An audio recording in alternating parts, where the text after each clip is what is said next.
Assalamu alaikum, hello and welcome. I'm Nadia Kareem, Research Engagement Manager from King Abdullah University of Science and Technology, or as we're better known around the globe as Coast.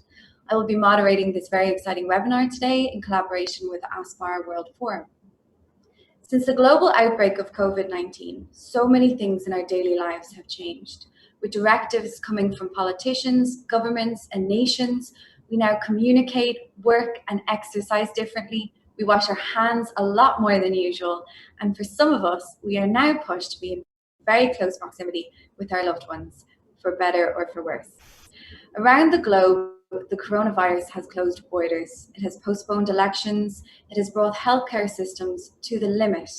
Jobs have been lost and people have died. On the plus side, the reduction of traffic on the roads and air travel has seen a decrease in pollution. And every day through news or social media, small acts of kindness pop up and are demonstrated across the globe. But these reactions of nations have to have some sort of consequences. These directives surely have to change us as human beings. So what will the world look like after the coronavirus? I'm joined here today by three distinguished Coast faculty members who are going to provide us with insight into just that. So please allow me to introduce our first speaker, Mani Sarathy, Associate Professor of Chemical and Biological Engineering and Associate Director of the Clean Combustion Research Centre here at Coast. Mani, the floor is yours. Thank you, Nadia. Assalamu alaikum, everybody. Good morning to you. Good evening, wherever you are in the world. My name is Mani Sarathy, and today I'm going to be talking to you a bit about how mobility has changed in the world before coronavirus, currently, as well as in the world after coronavirus. I used to say quite openly that mobility is a fundamental human right. Take, for example, a person without the ability to walk. That person has a right to walk just like everybody else. If you give that person a wheelchair or a walker, it significantly improves his or her life. Humans have taken this access for mobility as a right beyond simply walking and include all forms of motorized and non-motorized transport. And access to mobility has given us access to healthcare, education, employment, and connections, social connections, which are also all human rights. As a global civilization, our ability to be mobile has altered the natural landscapes, it's changed our societies, and it's also flourished our economies. And the ambition to increase penetration of all forms of public, personal, and commercial mobility across the globe has been prioritized ahead of all environmental priorities in the past. However, in the last 90 days, we've seen that nearly a third of the global population is now under so-called lockdowns. That's 2.5 billion people, more than all the people that lived in the whole world 80 years ago during the time of World War II. We have given up our right to be mobile for a far more important human right. Literally and quite simply, the right to breathe. Not the right to breathe clean air or the right to breathe in natural spaces, just the right to breathe. Because the virus attacks the human respiratory system and attempts to take away our right to breathe. And in the list of all human rights, mobility, education, healthcare, financial security, the right to breathe is the only one that really matters. Our right to mobility, with its far-reaching transport systems, has also helped the virus to travel. And it's clear to all of us that the right to breathe can only be preserved if we take away our right to mobility. Recently, Google released its community mobility reports, which give some insights into what has changed in response to recent so-called lockdown policies aimed at combating the coronavirus. Using Google Maps, they started to track movement to various places in a society. Let's take, for example, Saudi Arabia. In the past 60 days, there's been a 50% reduction in visit to retail and recreation places, a 25% reduction in trips to grocery stores and pharmacies, and a 75% reduction in any visits to transit stations. The train stations, the airports are all closed. 50% decrease to workplaces as more people are working from home. However, about a 25% increase in residential visits. The trends in the USA, in Europe, are pretty much the same. And all these measures in reducing mobility are expected to give many people the right to breathe. But there's many consequences associated with reducing mobility. And these consequences will have long-lasting effects even after the current coronavirus pandemic. The current restrictions on mobility are significantly shrinking the global economy. You can say air travel is decreasing more than 80% in recent months. And this is expected to continue for several more months. It is expected that more than half of all airlines globally may disappear by going bankrupt. Many common routes that are currently traveled may be removed. At most risk is international mobility, cross-border. Without the ability to rapidly detect infection within minutes or vaccinate 7.5 billion people, which will take several years, nations will be far more restrictive about who they allow into their countries. With a decrease in international mobility, many nations that rely on cross-border tourism will suffer. Not only the airlines, but also their hotels, restaurants, urban mobility systems such as taxis, Ubers, and Lyfts. And many countries that rely heavily on international tourism, such as island nations, countries that have many historical artifacts and places, will be the most heavily hit. And global tourism, which contributes to about 10% of the global economy, will have a significant reduction. But let's look on the upside. Domestic tourism may increase, and people and businesses that are satisfied with local attractions may actually thrive. What else will change mobility and its influence on our world? We have seen some recent news showing how local air pollution has decreased in recent months due to decreased mobility. But in the world after coronavirus, we may only expect significant reductions in air travel, while domestic road travel could return to business as usual once the economy recovers in a year or two. Air travel is only a small percent, about 1 or 2% of total mobility, so do not expect significant reductions in greenhouse gas emissions just coming from fewer flights. Trucks and passenger vehicles are the main contributors to transport-related greenhouse gas emissions. And if we're not smart, we may actually see an increase over what we were trending towards in greenhouse gas emissions in the next 10 years. The reason for this is because in the time before coronavirus, 2020 was a year of dealing with climate. And many nations were planning to reduce emissions related to road traffic by electrification, low carbon fuels, and increased public transit infrastructure. But that's no longer the focus this year. And it won't be the focus for the next 2 to 3 years until we complete our dealing with the pandemic response and rebuilding the economy. The economic shock will have a decrease in greenhouse gas emissions for the next couple of years in the short term, but this is expected in any recession. In the longer term, say 5 to 10 years, emissions may increase back as the economy recovers. In the short term, you'll have low economic activity, but this will result in actually decreased sales of newer, far more efficient vehicles, electric vehicles, and other related technologies. And this penetration of these alternative sources of mobility will take a longer time and may only happen in about 10 years from now. In addition, with coronavirus coming from close contact between individuals and being transmitted, public transit may take a hit. We may shift back towards more personalized forms of transit to maintain the physical and social distancing, thereby increasing greenhouse gas emissions, resulting in poor air quality from road-going vehicles in the longer term up to the year 2030.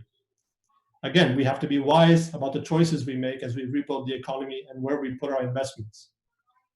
So we've talked about changes in mobility in the world after coronavirus, and as a result, the changes in the economy and the environment. But how does it change us as individuals? Before coronavirus, we knew very well mobility gave us access and the ability to socially interact with other people in our community.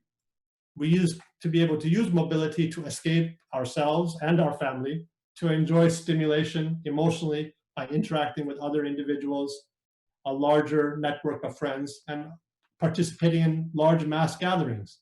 But without this mobility, we see ourselves dealing with increased isolation, having to deal with close proximity of our family members, and not being able to seek social, emotional support from friends and coworkers. While these Zoom virtual meetings allow us to connect, it's really the neurological, emotional connections that are supported by nearness, physical touch, body language, and scent that are the most stimulating for our brain.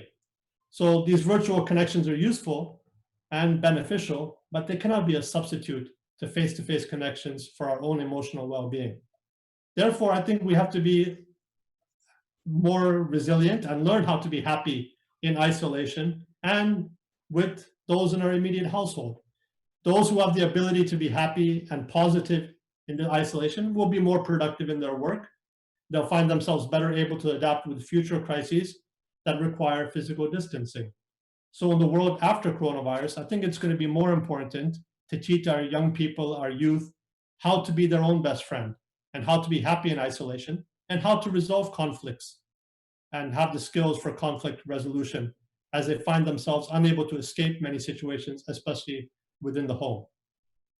I hope you're all happy with yourselves and your families, with your right to mobility being taken away. And remember, even if you come across any conflicts, you fortunately have one right that's not been taken away, and that is you still have the right to breathe. Thank you, Mani, for those facts and figures and fine words. So perhaps maybe in the future with the closure of borders or more restrictions, we'll all be tourists in our own countries. And yeah, you are so right. And we are lucky. We need to realize how lucky we are at this moment. We have the right to breathe. So let me introduce our next speaker. It's Carlos Santamarina, Professor of Energy Resources and Petroleum Engineering and Associate Director of Al-Naimi Petroleum Engineering Research Center at Koust. Carlos, the floor is yours. Thank you, and thank you all of you who are today listening to this presentation. As Mani was indicating a few minutes earlier, how much the world has changed already. Look, we have soccer stadiums without the fans, tourist resorts that are empty. Our most sacred places are empty as well around the world. And our transportation system has come to a complete stop, from subways to highways to city and urban motion, all the way to airplanes parked in the middle of the desert. Our classrooms are empty, but that already begins to hint at some interesting developments that are taking place in this crazy critical time. For many in academia, this is a gift for the mind, a time to have alternative thoughts, to be more creative. And we have historical proofs of that. That was the most productive time in Newton's great contribution during the bubonic plague. And in fact, we continue teaching our classes, and quite successfully, I may say. We're all adjusting. These are times of changes. These are times that demand on our ability to adapt. But academia is continuing these days. But without hesitation, this is one of the largest experiments that has ever been run in the world. There have been other plagues and much more impactful than the current one, but this has happened in such a real time, accelerated by the transportation system that Dr. Sarathy was alluding to. So far, we have like 1.3 million cases with 70,000 deaths, and the economy has seen a big dip. Probably the Dow Jones has, and the economic system around the world, the stock market has dropped by 30%. And there has been more than $10 trillion worth of national stimuli. The protocols to approach this has varied across countries and affected cultures differently. But overall, this has been a test of leadership, of our ingenuity, our ability to adapt, and our resiliency. There have been very important ethical decisions that had to be taken along the way. Who lives and who is left to die when we run short in breathers? Will vaccines be available to all? And it has exposed inequality to degrees that we did not anticipate. Think of the daily labor, the immigrants, the illegal immigrants without rights, the homeless, the refugees, women who are staying at home with abusing husbands. Now, in comparison, let's gain some perspective. The AIDS pandemic, which has been going on now for 40 years, is still going on. It took 32 million people, more than 32 million people died, and even today, 750,000 people die every year of AIDS and AIDS-related difficulties. And in comparison, the significant drop in the market is much, much larger than the military expenditures worldwide, probably in the order of 10 times or 15 times. So this is indeed a worldwide experiment. And contrary to the global nature of the spread, the responses so far have been defined by countries and country boundaries, even in the European community. There are hints of xenophobia, and there is no clear global strategy emerging in this epidemic.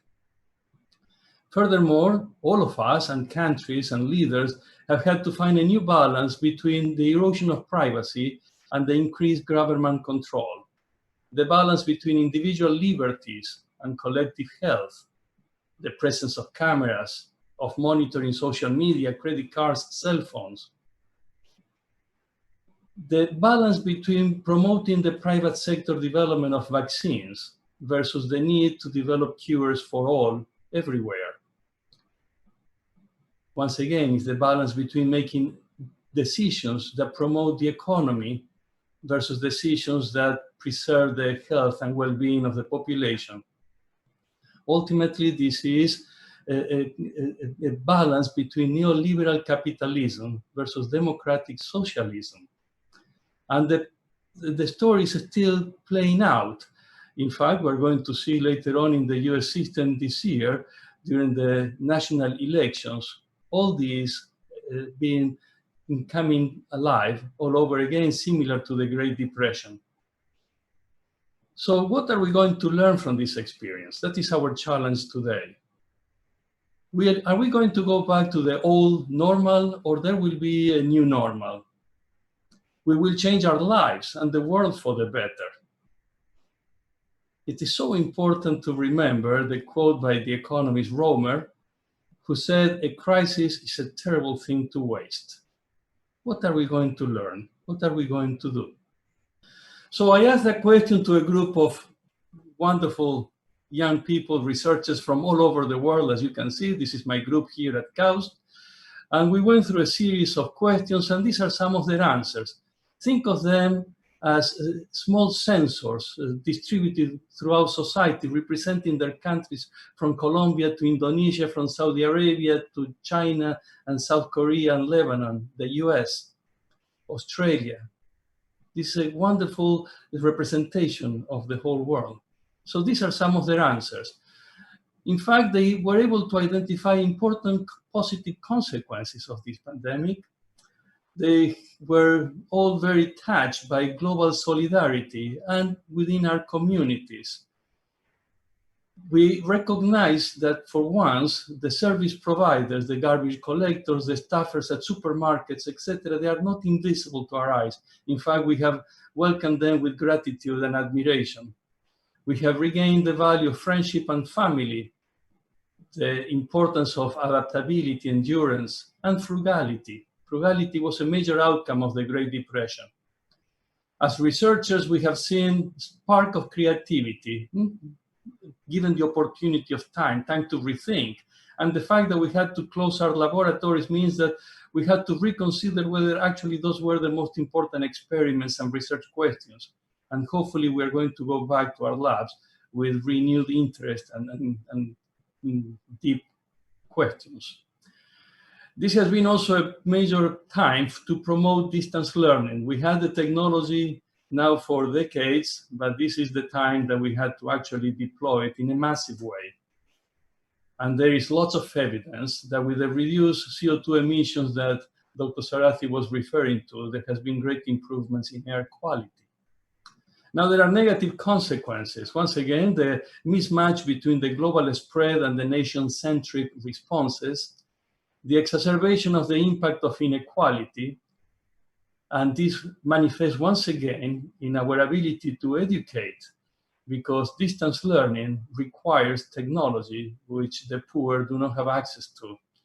And for this young group of researchers, then the consequences of the recession is quite concerning, as they are approaching the opportunities to find new jobs for their careers and young families. The issue of inequality now has been mentioned a couple of times in this presentation, so let's explore it a little bit further.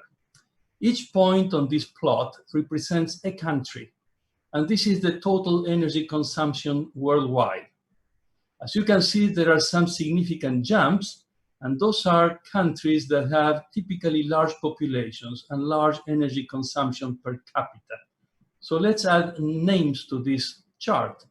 There you see the big jump that China brings, large population and significant energy consumption per capita, and the US with a smaller population but very high power consumption per capita. You see all the other countries, India being very large but with a very small consumption, has only a minor effect on the overall worldwide consumption. And there you have Saudi Arabia with a significant power consumption per capita, and other countries in the Arab Peninsula represented as well. On this chart, I'm going to point out the minimum energy that we need to sustain our lives. Our lives, let's say that we consume 2,000 calories a day, is equivalent to a 100-watt light bulb. It's exactly the same energy that we consume to sustain our bodies as having a light bulb turned on. And as you can see, there are many countries in the world that consume less than that amount per capita, and you have to wonder how do they live. And they don't do it very well. They have huge infant mortality rates and very low life expectancy. And so in this context, I wonder, where is the threshold for clean water, for soap, for masks, for hand sanitizer? In fact, these appear as luxuries affordable only to the affluent societies in the world. And to put some numbers into this chart, this is where 50% of the population rests. 50% of the population consumes only 10% of the world energy, and is all plotted below the consumption in China. I think that we're going to see the pandemic is just playing out in this population in Africa, in India, and the numbers are going to probably be staggering. But please, let's recognize that there is also high inequality within our countries.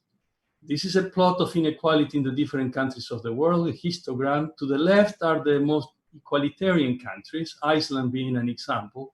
To the right, there are the countries with the highest inequality, Haiti, South Africa being the extreme examples on that plot. Notice that all Latin America has high inequality, and you began to already see some of the consequences, for example, in Ecuador and Guayaquil, with dramatic consequences of the coronavirus. But we're also beginning to see that in the USA, a country, a very developed country with very high inequality. And there are already reports of the Black community being overrepresented in the number of cases and deaths.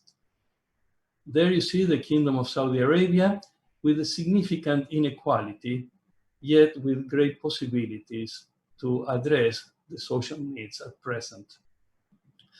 So we have heard, in that respect, we have heard a lot as to how to approach that. We have heard a lot about the importance of social distancing to flatten the curve. In fact, our colleagues, the statisticians, say that the coronavirus has done more for their field, for the whole world to understand what distributions are, than any other event in history. And so that is, the red line represents the number of cases that would occur without social distancing. And the purpose of social distancing is to reduce the rate of the spread. Not necessarily to reduce the numbers, but the rate, so we do not collapse the health system. Now, in so doing, we have had the important consequences to the environment that we alluded before. And here it is, you can see the city of Wuhan, where the whole thing started, but you also see the reduction, the dramatic reduction in air, or improvement in air quality in the major Chinese cities, particularly around Beijing. This is a huge impact. this, once again, this global experiment, unprecedented global experiment with unprecedented capabilities to monitor data like this, is beginning to teach us very important lessons. And so now I'm going to link these two concepts, the idea of these curves, with us here in the kingdom in the context of petroleum. This is the famous Hubert curve that represents the rate at which limited resource evolves from earlier exploration and large production to an eventually decaying as the resource becomes depleted. Now, our curve for demand has increased accordingly. And in fact, now we are beginning to walk away from when will the peak in oil supply take place, because we're beginning to realize with the pressures, environmental issues related to CO2 emissions and climate change, what is important is to move away from a carbon economy. And so now the question is, when will the peak oil demand occur? This is not foreign to the kingdom. In fact, in the 70s, a very famous former oil minister here in the kingdom said that the Stone Age didn't end for lack of stone. Similarly, the old age will not end because of lack of oil. And if peak oil demand is what we are looking for, it appears that the pandemic could accelerate the time, our approach to peak oil. In other words, shorten the time to when the peak oil demand will occur, with important consequences for the region, of course.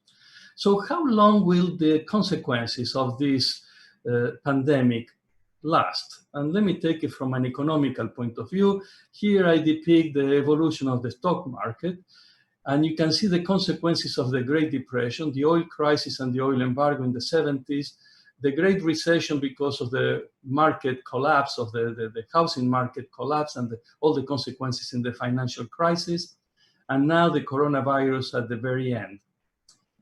I'm going to zoom in and I'm going to superimpose all these events, and here it comes. The oil crisis, the consequences were basically quite short, a couple of years. The Great Recession in the 2007-2009, it had important consequences. It lasted for more than 5 years. And the Great Depression, it took more than 25, 27 years to recover. And in fact, if we correct for inflation, it may have taken longer than that. So the deeper the crisis, the longer the duration. And let me explore that a little bit further. I'm going to take the peaks of those dips and plot them versus the duration to recover. And there is an inverse relationship. And we can anticipate, in agreement with Dr. Sarathy's comments, that this will recover within 1 or 2 years. But once again, the coronavirus crisis is just beginning to play out. We're all looking for the evolution of the curve and the drop in the curve, but there may be compounded effects that we cannot anticipate yet. But the important thing is, what are the long-term effects and consequences? From the oil crisis, it reshuffled international relationships, and it promoted the development of alternative energy sources around the world. The Great Recession, due to the collapse of the housing market, led to major regulations for the banking system and the reform of Wall Street. The Great Depression was the one that had the most pronounced, long-lasting consequences. New organizations were developed, like the Securities and Exchange Commission, the Federal Insurance of All Savings, the Roosevelt's New Deal, Social Security, which is the retirement system in the US. The role of women in society was reconsidered. It promoted frugality, hard work, and even had impact on the choices made with respect to birth control. So once again, I went back to my group and I asked them, what will be the long-term consequences of the coronavirus? And let me just highlight some of the keywords here. The potential long-lasting effects of erosion of privacy and the liberties, the earlier peak for oil demand, the increased consequences of inequality around the world and within our nations, a major push for distance learning, increased funding for the healthcare system and research, and continued developments in remote working. But I keep wondering about the long-term consequences. The image on the right shows a forest before a big fire, immediately after the fire, and 2 or 3 seasons after the fire. Without changes in the boundary conditions, the forest recovers to its original condition. Therefore, I think that we can anticipate in our own biological system that without national and international regulations, we're going to go back to the old normal. Colleagues, I think that we have an exceptional opportunity for major changes in the legislature and initiatives worldwide, international regulations for travel during epidemics, renewed commitment to the Paris Agreement, national and international legislation to reduce inequality, tax incentives to work from home. Without any doubts, this is a great opportunity for visionary individuals and institutions. And let me leave you with a quote that actually was not stated by Darwin, but clearly inspired by him. It is not the strongest of the species that survives, nor the most intelligent that survives. It is the one that is most adaptable to change. Thank you, Carlos. Leave it up to the scientist and the philosopher like yourself to turn this into something like the largest experiment in the world. Very, very good. And thank you for giving us a moment to reflect on these important matters, because I guess never, ever have we been so connected and aware of what the entire world is doing. So now let me introduce our last speaker, David Keyes, Senior Associate to the President for Strategic Priorities and Global Positioning, Professor of Applied Mathematics and Computational Science, and Director of the Extreme Computing Research Center at KAUST. David, over to you. Salam alaikum. Many exciting and ambitious national and global plans for the coming decade have been laid out in detail, including Saudi Vision 2030 and the United Nations Sustainable Development Goals 2030. As a university with a sustainability charter focusing on research, on developing a science and engineering workforce, and on helping to catalyze the deep tech heart of the Saudi economy, KAUST also has plans for the coming decade. It has been my privilege over the past year to work on our strategic plan, on KAUST 2.0, if you will, in conjunction with many leaders of Saudi academia, business, and government.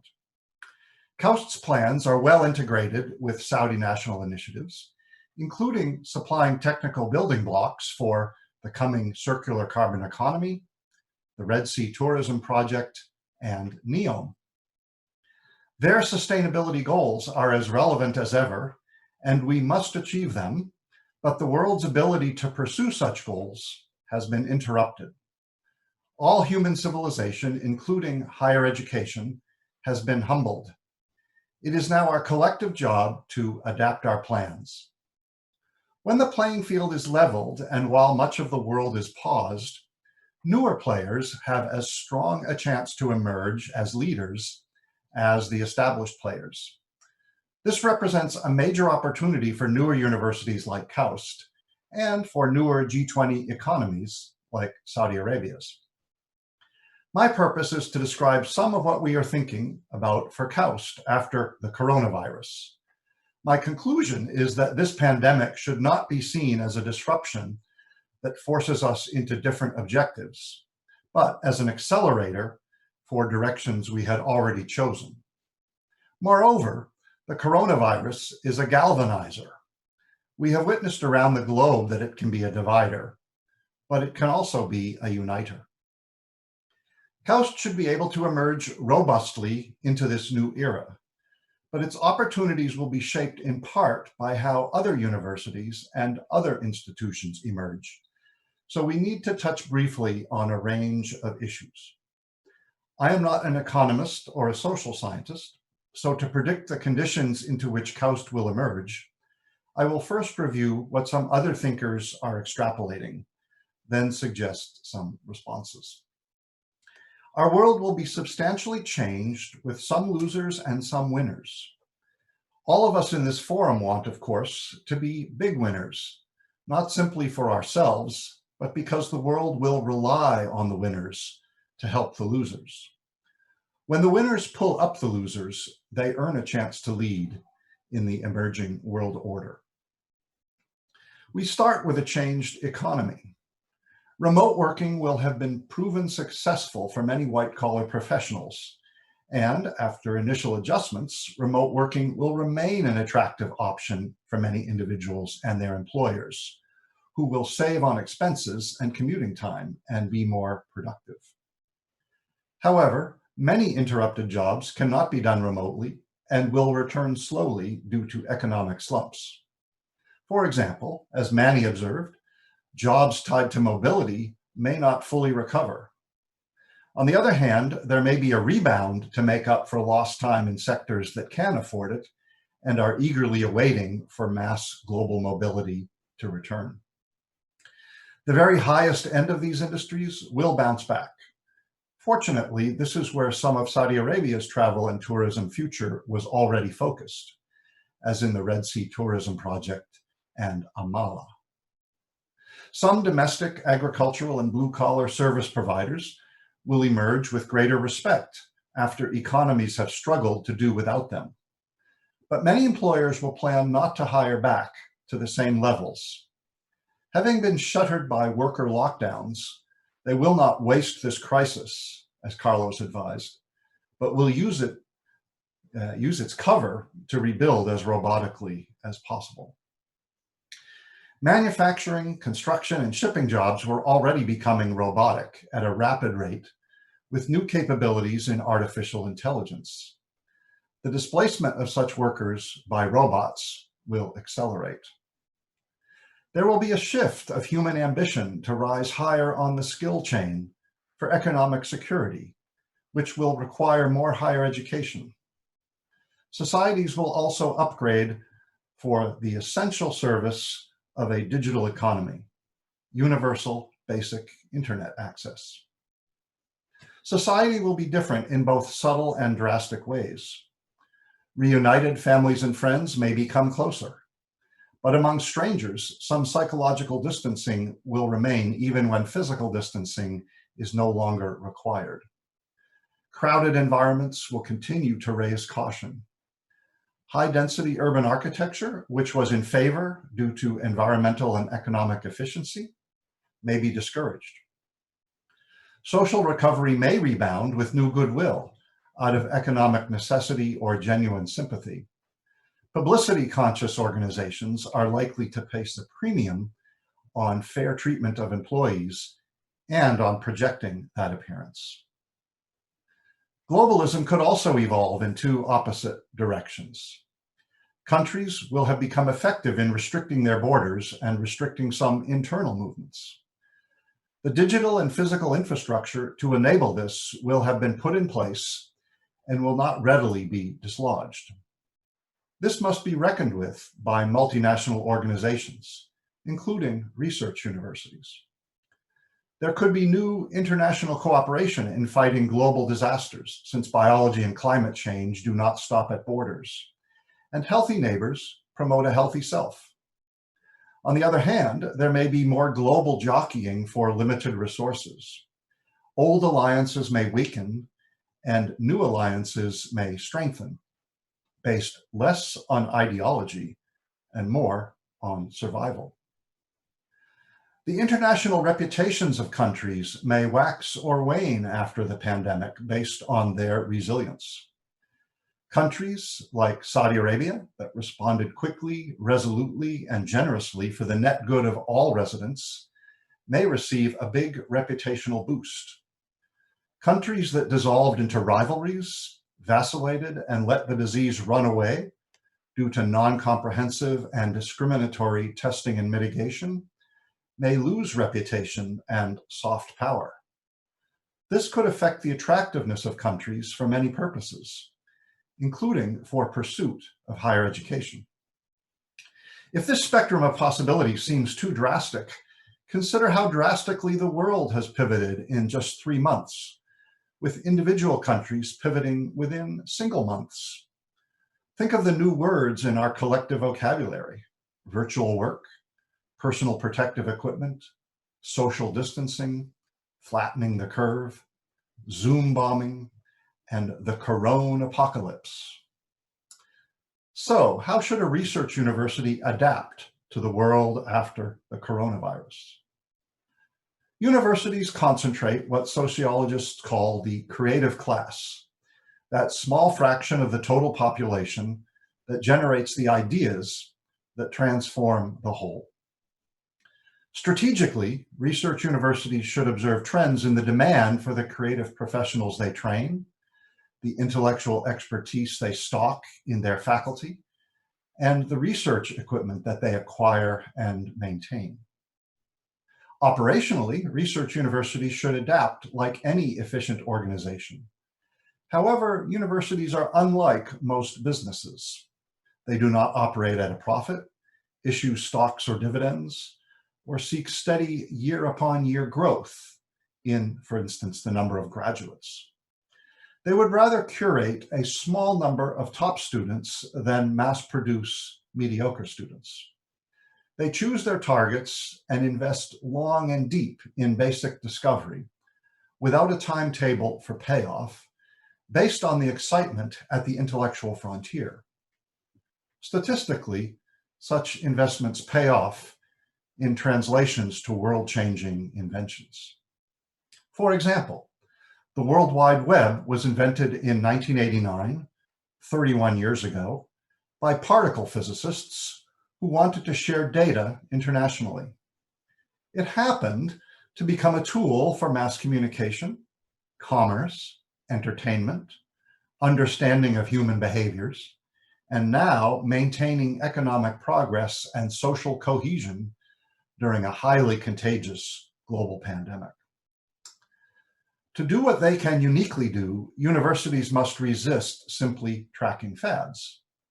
However, they should monitor scientific and technological opportunity and steadily evolve themselves. Kaaust, like many research universities, has convened a task force to consider the trends that Mani, Carlos, and I have discussed, and to map them to emergent opportunities and requirements. One obvious feature of the university after the coronavirus is one that was evolving gradually and suddenly got pushed into global implementation when distancing changed from a liability to be overcome into a virtue sought, namely remote education. It's not perfect, but with goodwill and the embrace of novelty for many, it is working out well. An internal poll of faculty indicates that students who may not be comfortable speaking up in a lecture hall readily engage over Zoom or equivalent classroom sessions. An internal poll of Kaaust students indicates that the faculty have quickly made the grade in transitioning their lecture style to digital engagement. Remote learning is becoming accepted and quickly refined in forced experiments all over the world. No one claims that it is superior to personal mentoring. However, where mentoring relationships are already established, remoteness can work. This has major implications for the academic calendar. For instance, a student can go on an internship and still keep up with classes, smoothing out summer bumps for internships. A student can spend some semesters studying at home to take care of family or simply to save money. Universities can teach their targeted number of students with less investment in housing and infrastructure than before. When all universities are equidistant online, the universities with the highest reputations can draw students away from their convenient local university. Postgraduate education may concentrate on a relatively small number of global powers, just like retailing concentrates on the Amazons. When the playing field is leveled, emerging universities that get it right in terms of prestigious offerings and strong student outcomes can emerge as winners. KAUST has no plans to dilute itself and become a destination for all majors.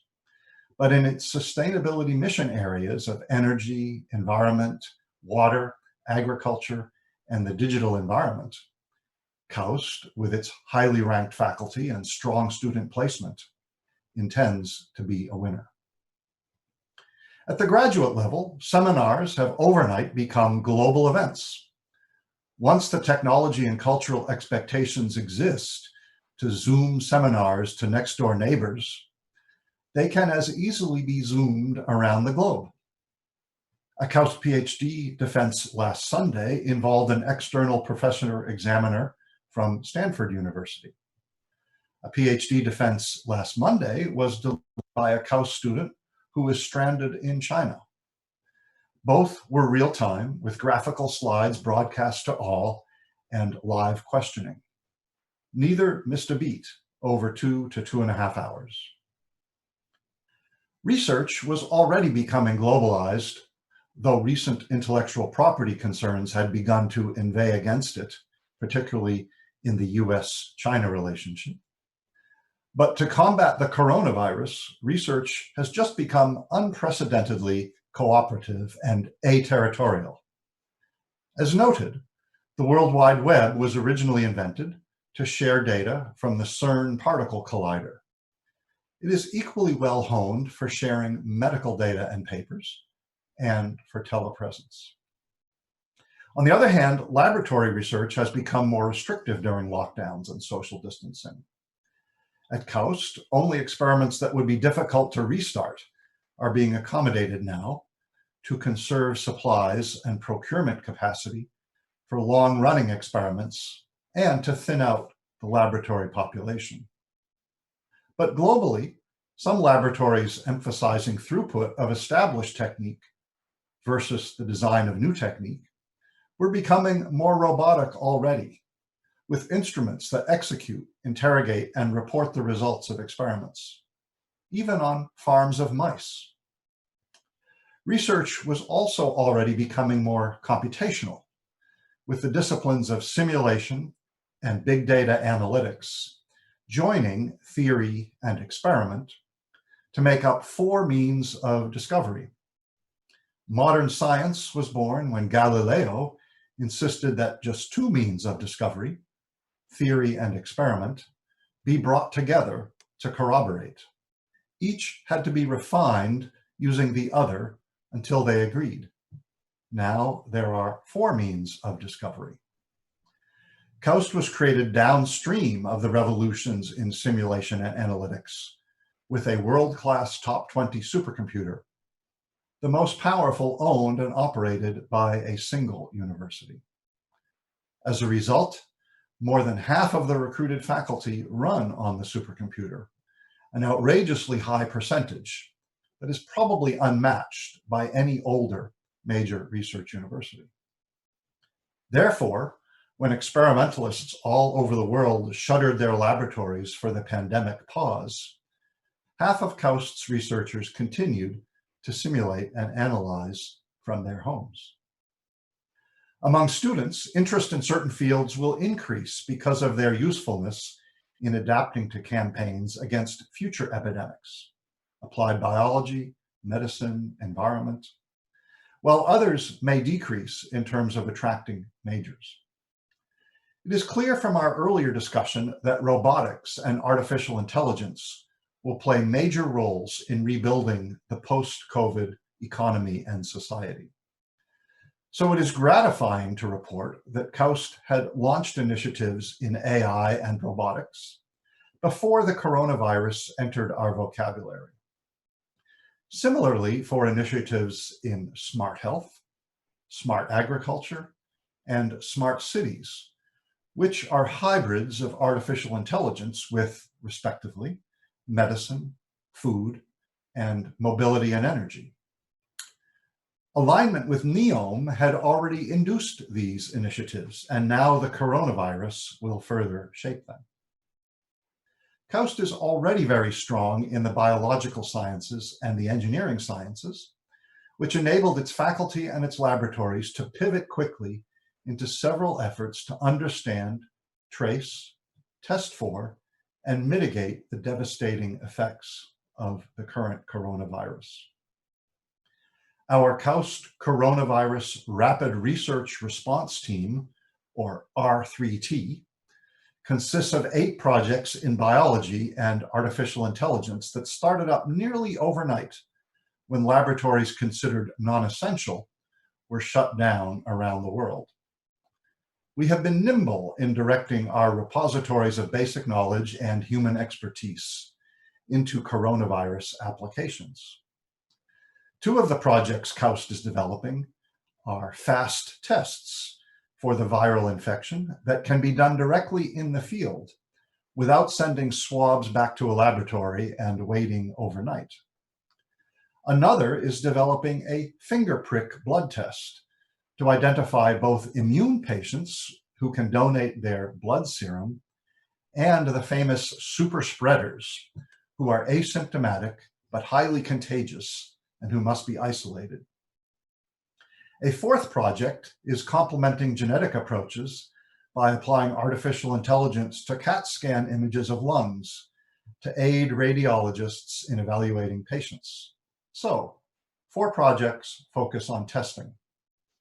A 5th project is developing a production pipeline of the biochemical reagents that are required in the standard tests, which are now approaching short supply globally. A 6th is employing genetic sequencing to track the spread and mutation of the virus, which will help trace cases to their geographic origins and understand the spread of the epidemic. This could also be useful in controlling later waves of COVID-19 after societies lift their current strong distancing rules. Finally, 2 projects are addressing the so-called cytokine storm damage that the virus causes to the lungs, which forces some patients onto respirators or ventilators. One is exploring a new biochemical mitigation for lung inflammation. The other is using artificial intelligence to identify existing certified drugs already in manufacture that could be repurposed for mitigating the cytokine storm. Neither of these therapies are vaccines against the virus itself, which may take a year or more. These therapies look to disable the effect of the virus that is the greatest cause of death.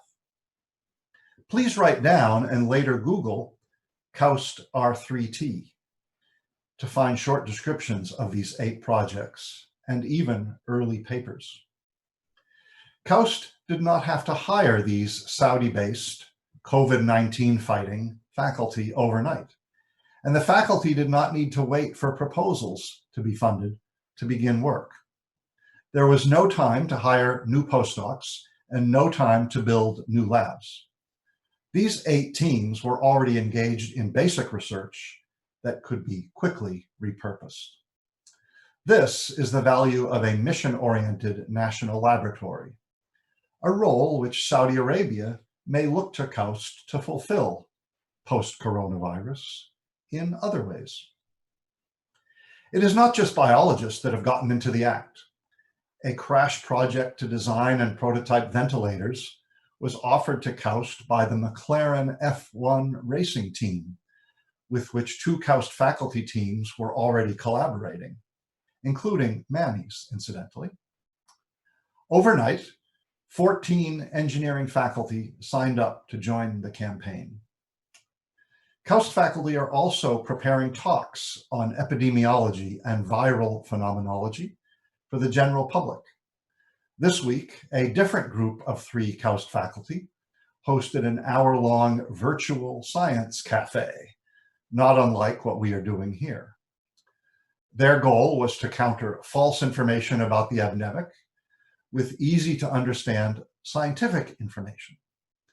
False information is a mental virus that accompanies the spread of the biological virus and makes it much worse. Finally, having observed that scientists have become the heroes of the world's rapid response to the pandemic, I speculate that science and engineering will receive a popularity boost as professions after the coronavirus. When I was in college, I resisted the lure of law and medicine to become an engineer. When my son was in college, he resisted the lure of Wall Street to become a computer scientist. For this interrupted generation, the lure may well be science and engineering. Universities have already made these their core and have a track record of successfully translating their discoveries into deep tech innovation. They will be major national assets in the post-pandemic world. We had better prepare now to grow such universities. The pandemic will accelerate them. Saudi Vision 2030 and the UN Sustainable Development Goals 2030 remain as guideposts for aligning our goals at Coast. The world may take a circuitous path, and COVID-19 may change the way we together arrive at these goals, but they are within reach of those with the will for a vibrant society, a thriving economy, and an ambitious nation in a sustainable world.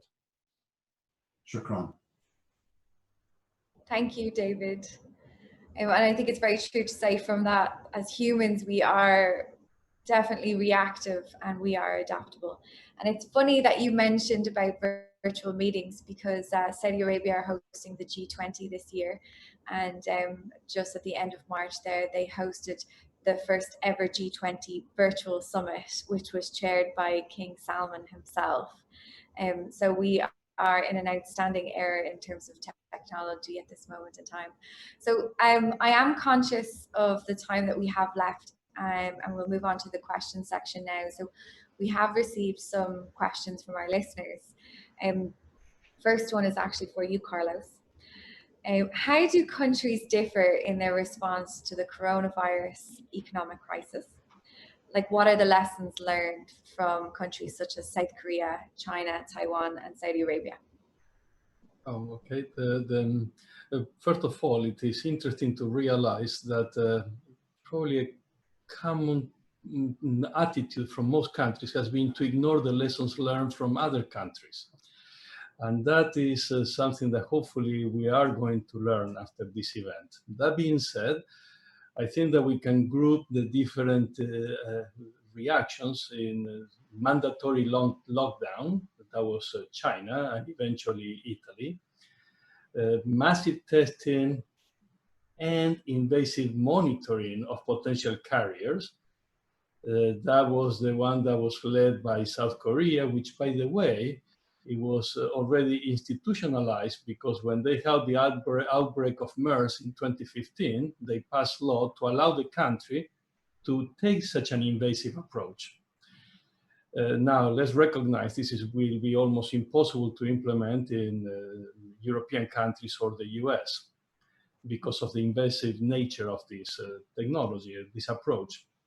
And the other one, the third strategy, has been manage spreading, hopefully to reach herd immunity. Now, herd immunity implies that about 60% of the population is eventually exposed to the virus. By the way, this is the approach that Sweden has taken so far.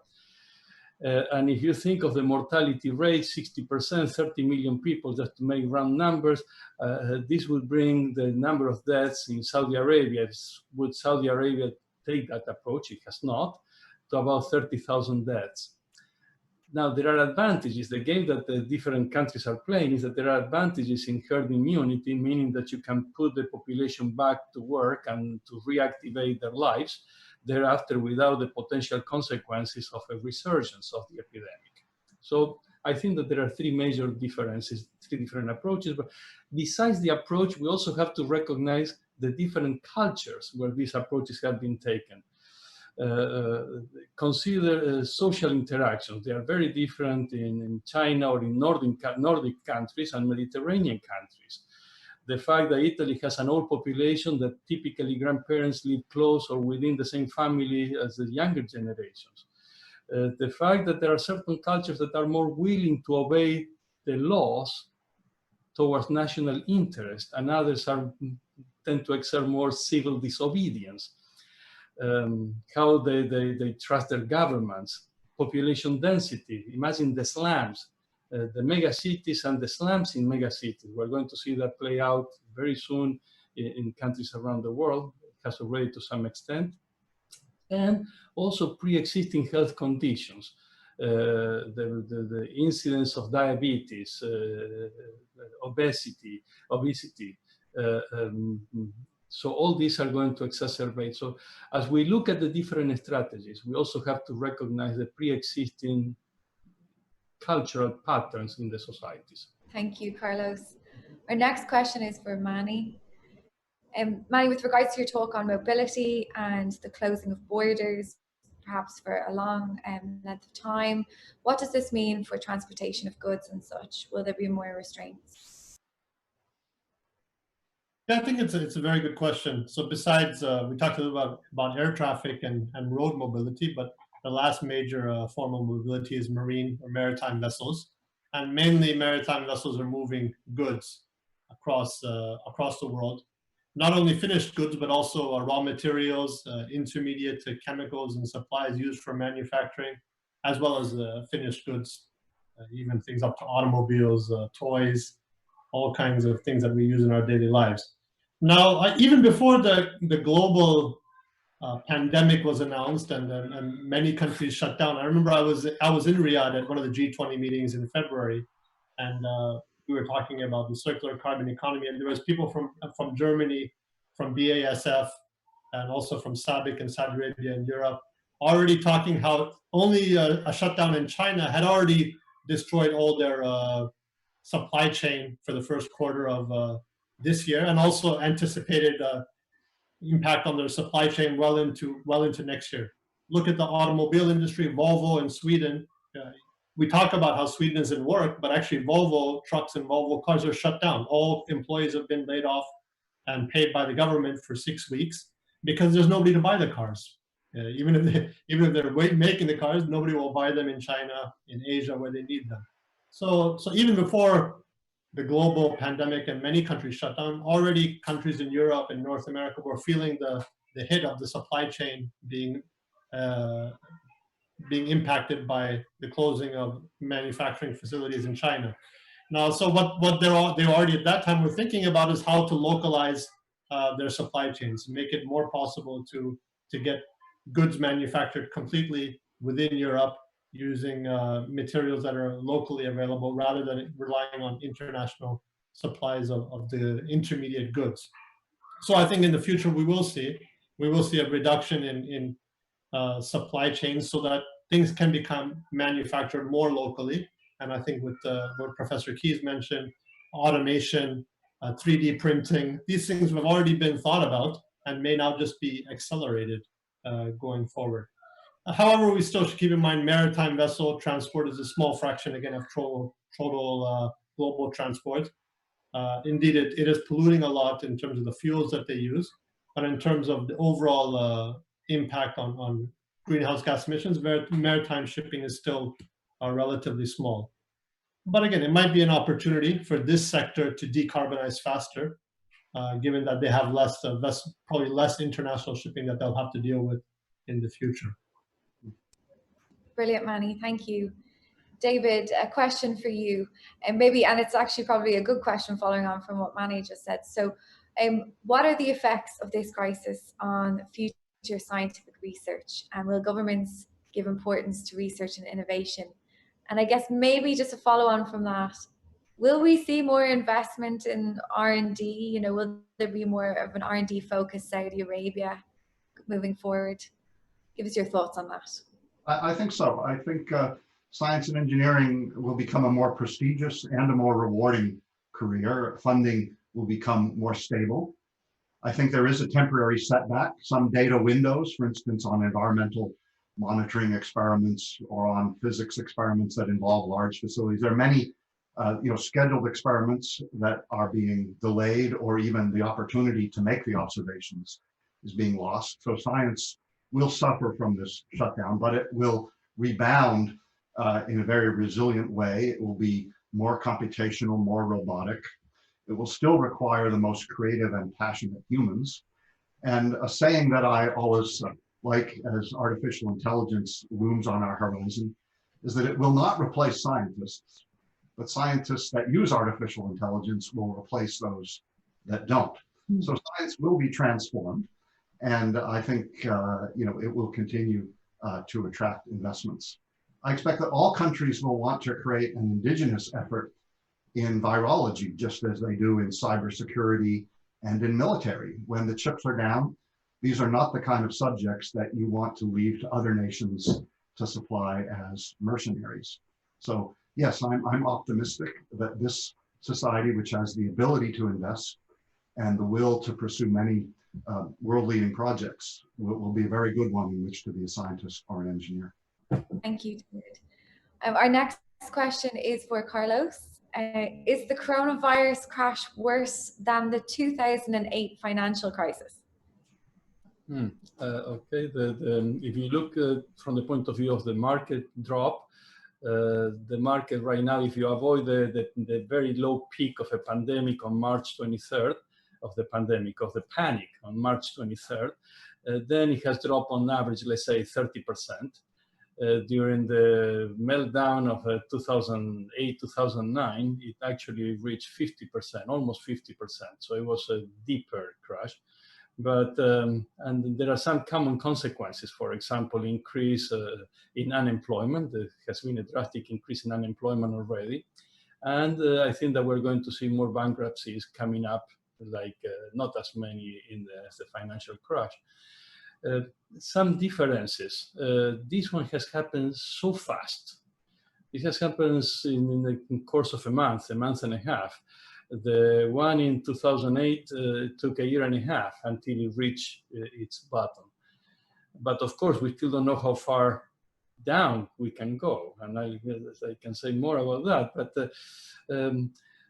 But I would like to say that there is a very profound difference in the two.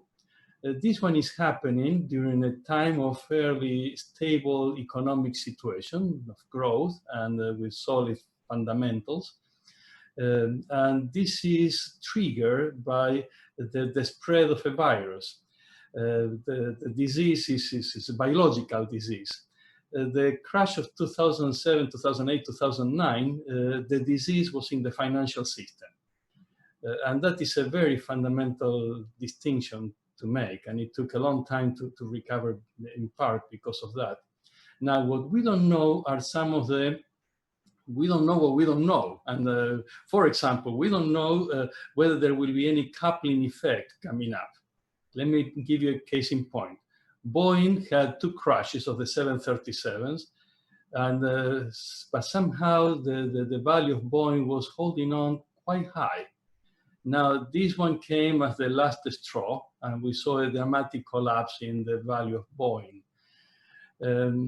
So far, for the economy overall, is holding on relatively quite well, given the fact that everything is shut down.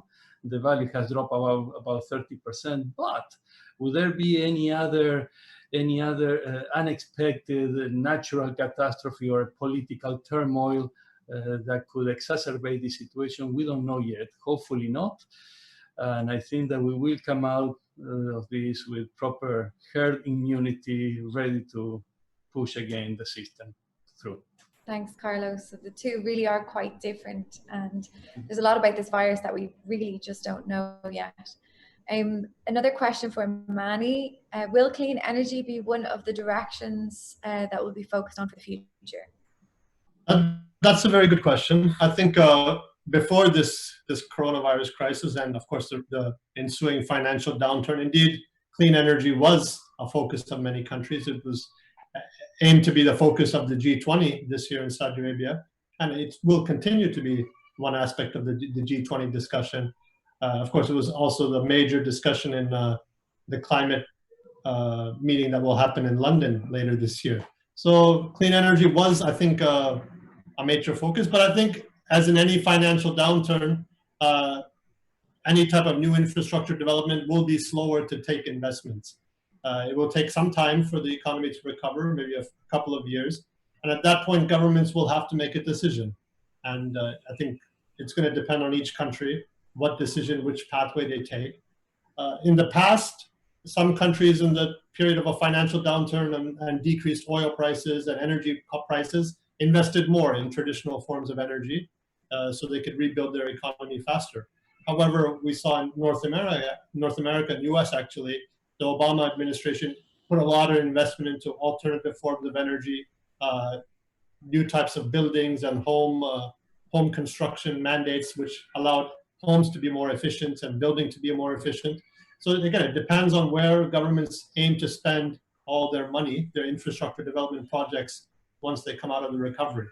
I think it's going to be primarily determined by the governments, because the trillions of dollars that are being now injected into the economy could be injected into alternative sectors, energy sectors, or it could be injected into traditional energy sectors.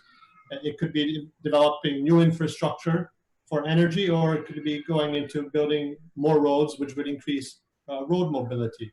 So there's choices to be made, and I think every country will have to pick its direction. But we can be sure that energy costs will be low for the next year or two. And when we come out of the recovery, we need to make a choice of which type of energy sources we choose.